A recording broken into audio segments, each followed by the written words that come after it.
Imagine spending like thousands of dollars on cutting-edge skin regeneration injections. You endure the needles, you go through all that downtime, only to find out that the daily zinc pill you take every single morning is actively destroying your results from the inside out. Yeah, it's a terrifying thought, honestly. It really is. Welcome to the deep dive. Today, we're taking a magnifying glass to a massive biological bait and switch that happens right inside your own skin. And it completely upends that whole, more is better wisdom that absolutely dominates the wellness and aesthetic space right now. Right, because we're focusing on one very specific, highly contested question today. We are asking, what impact does systemic vitamin C and zinc supplementation really have on accelerating polynucleotide-driven collagen cross-linking? Which is a mouthful, I know. Yeah. But it's so important because we are conditioned to think of building tissue like building a skyscraper, right? Like Yeah. ship in more materials, take more supplements, and the structure just gets stronger. But the microscopic reality of the human extracellular matrix is just completely counterintuitive. Completely. Yeah. It is not a simple construction site. Exactly. So for this deep dive, we've got a really fascinating stack of sources. We're pulling from clinical dermatology guidelines on aesthetic injectables, some molecular bioscience research on a family of collagen enzymes known as LHPLOD, and biochemical studies focusing on trace metals. Right. Metals like zinc, copper, and iron, and how they basically act as master switches in our cells. And when you overlay all these different fields, a startling picture emerges. It's less like a construction site and more like a highly volatile chemical manufacturing plant that's just loaded with tripwires. Loaded with them. One wrong move and the whole assembly line shuts down. So let's start with the trigger for all of this, the blueprint. In the aesthetic world, polynucleotides, or PNs, are the absolute gold standard right now for tissue regeneration. Oh, absolutely. People are just flocking to clinics to get these injected. Right, but biologically, we are talking about long chains of DNA and RNA fragments, and the primary source for these commercial injections is actually salmon sperm. Which is always, a really fun fact to drop in a dinner party. I mean, it sounds like the punchline to a terrible wellness joke. It really does. But the science behind it is incredible. You inject these purified salmon DNA fragments into the skin, and they don't just sit there acting as a physical filler to puff up a wrinkle. No, they don't. They act as really aggressive biochemical cues. Okay, let's unpack this. Because the mechanism of entry alone is fascinating to me. It is. The human cells in the dermis actually consume these fragments through a process called pinocytosis. Which means what, exactly? Well, if you break that word down, it essentially translates to cell drinking. Cell drinking, okay. Yeah, so the cell membrane literally folds inward, takes a gulp of the surrounding fluid containing those DNA fragments, and brings them inside. So the cell just takes a drink of salmon DNA. Exactly. And once those fragments are in the system, or, interacting with the receptors on the cell surface, they essentially hijack the cell's communication network. Right. They target specific receptors on dermal fibroblasts, which are the worker cells that manufacture collagen. Specifically, they activate these adenosine A2A receptors on the fibroblast membrane. And when those receptors are tripped, it initiates this massive intracellular signaling cascade. Right. I saw pathways with names like ERK and MAPK lighting up in the research. Yeah. And if we translate that signaling cascade into English, the message being broadcast to the fibroblasts is basically wake up, prioritize DNA repair, and dramatically ramp up the synthesis of collagen and elastin. Wow. Okay, so if our skin is a construction site, the polynucleotides aren't the bricks. They're more like the site managers blowing the whistle, handing out blueprints, and yelling at the cellular workers to start building. That is a perfect analogy, because giving an order doesn't spontaneously create a building. The workers actually need raw materials. Right. If the site manager is screaming for collagen, but the supply chain is completely broken, nothing happens. The order is entirely useless without the right manufacturing machinery. And that brings us to the very first mandatory systemic requirement in this process. Vitamin C. Yes, good old vitamin C. Which, I mean, we all know vitamin C is supposedly good for the skin, but let's look at the actual cellular assembly line here. How does collagen actually get built inside that fibroblast once the polynucleotide gives the order? Okay, so it starts deep inside the cell as a pro-alpha chain. Picture a single loose thread. Got it. A single thread. Right. And to make actual collagen, 3 of these threads have to tightly wind around each other to form a rigid structure called a triple helix. Okay. But for those 3 threads to lock together and actually remain stable, Specific amino acids along the chain, specifically proline and lysine, have to be chemically modified. Modified how? They need hydroxyl groups attached to them. You can think of it like applying a molecular glue. So the cell has to glue these threads before winding them up. Exactly. And the enzymes responsible for attaching that molecular glue are called prolyl and lysyl hydroxylases. Okay, those are a mouthful. They really are. But here's the critical bottleneck. Those enzymes are completely dependent on ascorbic acid or vitamin C to function at all. Wow. Why is that? Well, inside the engine of those enzymes, there's a single iron atom. And for the enzyme to work, that iron atom has to be kept in a very specific, reduced state. Ascorbic acid is the only thing that can keep the iron reduced and the engine running. What happens if it's not reduced? The iron basically rusts, for lack of a better term. The engine stalls out. Okay, let's play this out in a real-world scenario for the listener. Say someone drops a significant amount of money on a series of polynucleotide injections. Right, a huge investment. The site manager blows the whistle, the A2A receptors light up, the fibroblasts start churning out those loose threads of collagen. But this person has a terrible diet, or they're just systemically deficient in vitamin C. Which is incredibly common, by the way. Right. So the enzymes trying to add the molecular glue stall out. What happens to all those loose threads? Do they just dissolve? Actually, the result is a catastrophic cellular traffic jam. A traffic jam. Yeah, and we can see this play out perfectly in a really landmark study on human hepatic stellate cells using the LX2 cell line. Hepatic meaning liver, right. Exactly. It's a model researchers use to study heavy collagen production, usually in the context of liver fibrosis. But the mechanics are the same. In the study, they hit these cells with a powerful growth factor, giving them the same aggressive build command that a polynucleotide would. So the cells are getting the signal loud and clear. And they do respond. The researchers tracked the genetic activity and saw that the mRNA levels for collagen just skyrocketed. The cell nucleus was frantically printing the instructions and sending them to the factory floor. But without the vitamin C. Without adequate vitamin C present in the culture, the actual collagen protein just couldn't stabilize. That triple helix couldn't form. Because the molecular glue is missing. Exactly. So the cell's quality control system recognizes that this is defective, unfolded protein, and it straight up refuses to ship it out of the cell. Wait, really? It just keeps it? Yeah. The defective collagen starts backing up and accumulating inside the endoplasmic reticulum, which is the cell's manufacturing center. The cell is literally choking on its own defective product. That sounds awful for the cell. It is. It triggers a severe stress response. The collagen is just trapped inside. But the study didn't stop there, right? Yeah, it gets better. When the researchers finally introduced ascorbic acid into the environment of those choking cells, the enzyme sparked right back to life. The rest was cleared? Exactly. The intracellular backlog cleared out almost immediately, and a massive surge of mature, healthy collagen was secreted out of the cell and into the extracellular space. Wow. So if you've been relying purely on aesthetic treatments without addressing your internal biochemistry, that study should be a major wake-up call. It really should. You can pay for all the cellular blueprints in the world, but without systemic vitamin C keeping that assembly line moving, your new collagen is just getting trapped inside a stressed-out fibroblast. Yep. It will never actually reach your skin tissue to give you that firm, resilient structure you're paying for. You have the blueprints, and you have the workers. But the shipping doors are padlocked shut. Okay, so vitamin C gets the collagen out the cell's shipping doors. But loose collagen just floating around in the extracellular fluid isn't what makes skin firm or repairs a wound. No, not at all. It has to be woven together into a matrix. It has to be cross-linked. Right, cross-linked. And I know a lot of people take heavy doses of zinc for skin health, for acne, wound healing. It's really famous for helping with cell division. It is, yeah. So what does this all mean?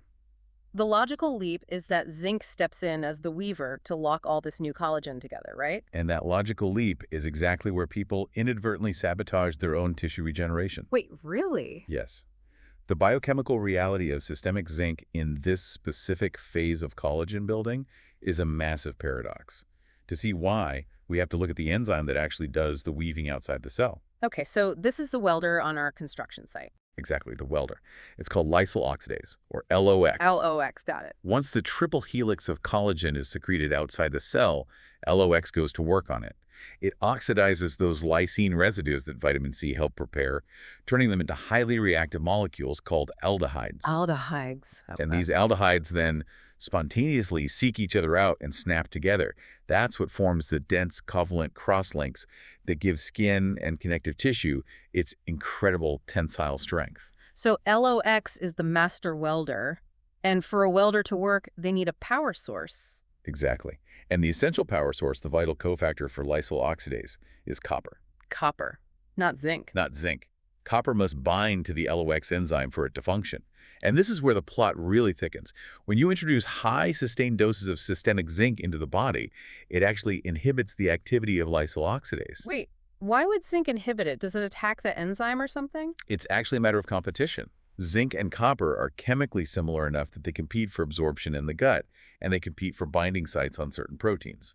Oh, I see where this is going. Right. When the local environment is flooded with zinc, those zinc ions just jam themselves into the LOX enzyme where the copper is supposed to go. But zinc can't power the welder. Exactly. Zinc doesn't have the right properties to drive the welding reaction. It's basically a dud key broken off in the lock. So the welder is completely paralyzed. Completely. We have foundational in vivo research, like the widely cited Schwappel studies, demonstrating this exact phenomenon. What did they find? Well, researchers gave animal models excessively high systemic zinc loads. They fully expected to see accelerated, superhuman wound healing. Because of the whole zinc is good for skin narrative. Right. But instead, they observed that while the sheer volume of collagen being produced actually went up, the mechanical strength of the tissue was terrible. Oh, wow. Yeah, the lysyl oxidase activity was profoundly suppressed. So the tissue was full of collagen, but it pulled apart like wet tissue paper because those cross-links were just missing. That is wild. You're basically just piling up defective materials on the construction site. Exactly. But honestly, the zinc paradox gets even darker than just stopping the welder. Dark or how? Zinc actually funds a demolition crew. Okay, you're going to have to explain that one. Well, while zinc acts as a dud key for the cross-linking enzyme, it is the absolute mandatory fuel for a totally different family of enzymes called matrix metalloproteinases, or MMPs. And MMPs are the enzymes specifically designed to break down and digest collagen, right? Yes, they're literal wrecking balls for the extracellular matrix. Oh, man. Recent molecular mapping in osteoarthritis research has detailed this pathway beautifully. When there is a high concentration of zinc outside the cell, these specialized receptors called ZIP8 pull that zinc inside. Okay. And once inside, the zinc activates a transcription factor known as MTF1, So the zinc enters the cell and flips a genetic switch. a very destructive switch. The MTF1 factor travels straight to the nucleus and binds directly to the promoters of genes for enzymes like MMP13 and NMTS5. Which are the wrecking balls. Right. It aggressively drives a catabolic collagen-destroying pathway. So, if you've been popping high-dose zinc hoping to boost that really expensive polynucleotide treatment, you might actually be funding the demolition crew inside your own skin. Yes. It's a double-edged sword of the worst kind.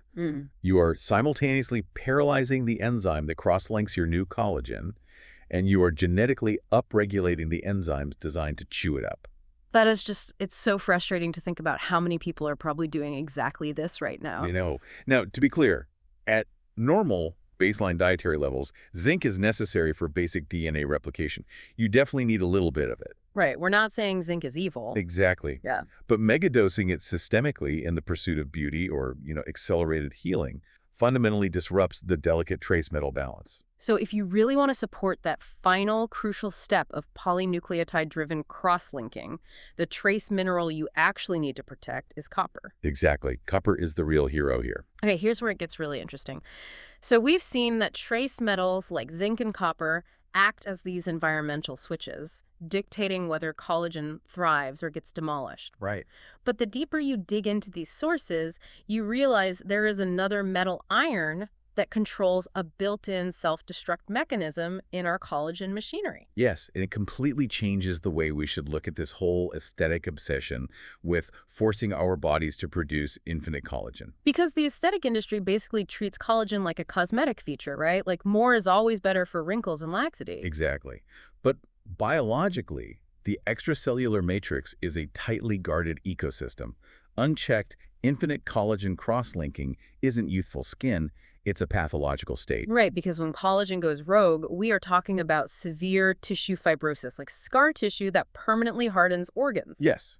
And in the context of oncology, it's even more sinister. Tell me about that. In solid tumors, an abnormal, highly rigid ratio of collagen crosslinks creates what researchers actually call collagen highways. Highways for the cancer. Exactly.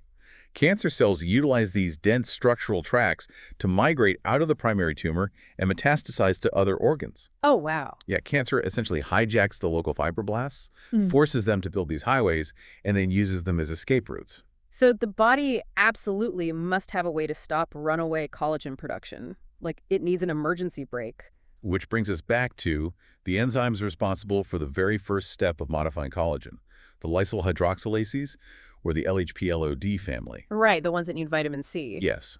In aggressive cancers like gliomas, gastric cancers, and renal cell carcinomas, these enzymes are massively overexpressed, especially when the tumor is starved of oxygen. So the cancer is just cranking these enzymes out. High levels of the LH3 or PLOD3 enzyme are a widely recognized red flag for aggressive metastasis. Okay, so knowing that this enzyme is the engine driving the cancer escape routes, structural biologists recently made a massive discovery about how it's actually built, right? They did.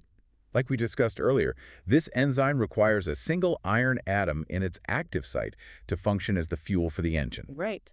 But the breakthrough is finding that the human LH3-PLOD3 enzyme actually has a second hidden iron binding site. A second one. Yeah, and this second site isn't in the engine. It's located on a highly flexible external piece of the enzyme called the capping loop. A capping loop. So picture a flexible lid attached to the opening of the enzyme. Exactly.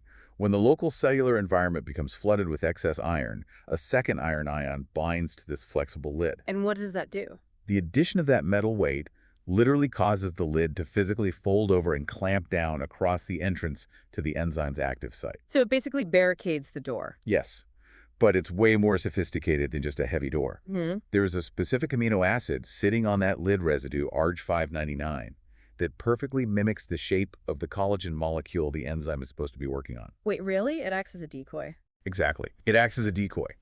When the lid folds over, that decoy amino acid inserts itself directly into the enzyme's internal machinery. That is incredible. The enzyme gets tricked into binding to itself. It enters a state of complete self-inhibition. The excess iron literally forces the machine to swallow its own tail so it can't process any more real collagen. It's an evolutionary masterpiece. It is an emergency brake specifically designed to halt fibrotic conversion, and the brake only deploys when the system is overwhelmed with fuel. It's beautiful biochemistry. But understanding this mechanism led researchers into one of the strangest biochemical quirks in pharmacology. The chelator paradox. Exactly. Let's walk through this because it's fascinating. These LHPLOD enzymes are building the highways for cancer to spread, so pharmaceutical companies obviously want to shut them down. Right. So they introduced a drug called a metal chelator, specifically 2-lituzbipyridil, which is designed to aggressively bind to iron and strip it out of the environment. And the logic there is simple, right? Remove the iron fuel, the engine stops, the cancer highways can't be built. The logic was totally sound, but the execution revealed just how insanely sensitive the mechanism actually is. It did. When researchers applied the drug at low doses, they observed the exact opposite of what they wanted. Collagen production didn't stop. It went into overdrive. It went totally wild. But wait, if the drug is stripping the iron away, how could the enzyme speed up? I mean, the drug must have accidentally pulled the emergency brake off first, right? Since the lid is just sitting on the surface, totally exposed. That is exactly what happened. The capping loop on the outside of the enzyme has a much weaker grip on its iron than the deep catalytic engine does. Ah, okay. So a low dose of the drug sweeps through, it easily snatches the iron off the external lid, but it isn't strong enough to pull the iron out of the deep engine. So the lid just pops open, the self-inhibition is completely released? The brake is gone, but the engine still has its fuel.